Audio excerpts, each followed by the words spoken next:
nekad uzmu LSD vrlo često, koji pravi halucinacije, halucinogena droga, pa čak i marihuana o kojoj pričaju da je tako bezbedna, bolje pušiti marihuanu nego duvan, može da napravi velike probleme.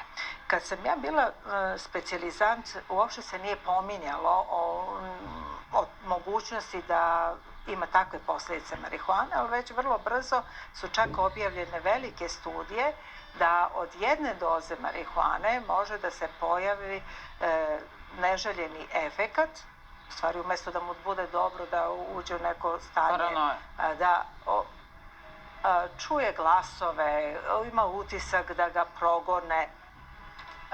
Sa psihozom je karakteristično da čovjek ne može da kontroliše da li je to tačno ili ne.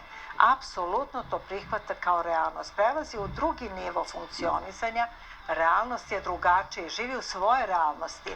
I onda to što nama deluje blesavo koga progoni, on stvarno je duboko ubeđen i to je praćeno užasnim strahom. I kad neko ima utisak da je progonjen, on beži od neprijatelja, od toga ako ne može mu se suprotstaviti. Strašno je ako se suprotstavi nekome ko uopšte nije kriv i koji uopšte ne zna šta se događa u glavi, jer to mu ne piše na čelu, šta on vidi da je uznemiren, da je nešto uplašen, i ako pokuša da mu pomogne, može njega napadne misleći da je to neprijatelj koji na njega nasaće, to progonite. Ko je taj nama